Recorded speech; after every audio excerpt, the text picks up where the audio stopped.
ଚାଷୀଙ୍କ ପାଇଁ ଆସିଗଲା ଖୁସି ଖବର। ଯଦି ଆପଣ ବି ଜଣେ ପିଏମ୍ କିଷାନ ହିତାଧିକାରୀ ହୋଇଥିବେ, ଆପଣଙ୍କ ପାଇଁ ଖୁସି ଖବର। ଏବେ ଆସିବାକୁ ଯାଉଛି ପିଏମ୍ କିଷାନ 2000 ଟଙ୍କା। ଏନେଇ ସରକାରଙ୍କ ତରଫରୁ ଜାରି ହେଲା ଆଉ ଏକ ବଡ଼ ଘୋଷଣା। ଭିଡ଼ିଓରେ ଜାଣିବା, ତେଣୁ ଭିଡ଼ିଓ ଶେଷ ପର୍ଯ୍ୟନ୍ତ ଦେଖନ୍ତୁ। ଆପଣମାନେ ଜାଣିଥିବେ ଏ ପର୍ଯ୍ୟନ୍ତ 22ତମ କିସ୍ତି ଟଙ୍କା ଚାଷୀମାନଙ୍କ ଖାତାକୁ ସରକାର ପଇଠ କରିସାରିଛନ୍ତି। ଏବେ ଆସିବାକୁ ବାକି ରହିଛି 23ତମ କିସ୍ତି 2000 ଟଙ୍କା। ଏମିତିକି ଅନେକ ହିତାଧିକାରୀ ଅଛନ୍ତି ଯେଉଁମାନେ ନୂତନ ଆବେଦନ କରିବା ପାଇଁ ଚାହୁଁଛନ୍ତି। ପ୍ରଧାନମନ୍ତ୍ରୀ କିଷାନ ସମ୍ମାନ ନିଧି ଯୋଜନାରେ 3ଟି କିସ୍ତିରେ 2-2 ହଜାର କରି 6000 ଟଙ୍କା ଆସିଥାଏ। ସରକାରଙ୍କ ପକ୍ଷରୁ ଏ ପର୍ଯ୍ୟନ୍ତ 22ତମ କିସ୍ତିରେ 2000 ଟଙ୍କା ଆସିସାରିଛି।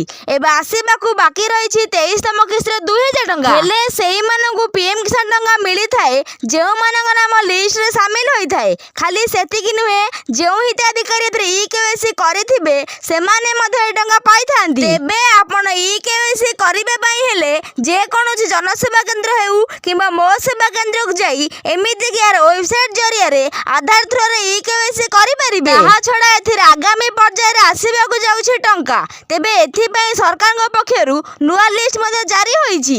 ଆଉ ଯଦି ଲିଷ୍ଟ ଦେଖିବା ପାଇଁ ଚାହୁଁଥିବେ, ୱେବସାଇଟ୍ର ଲିଙ୍କ ଆମେ ଡେସ୍କ୍ରିପସନରେ ଦେଇଛୁ, ଆପଣମାନେ ଯାଇ ମଧ୍ୟ ଚେକ୍ କରିପାରିବେ।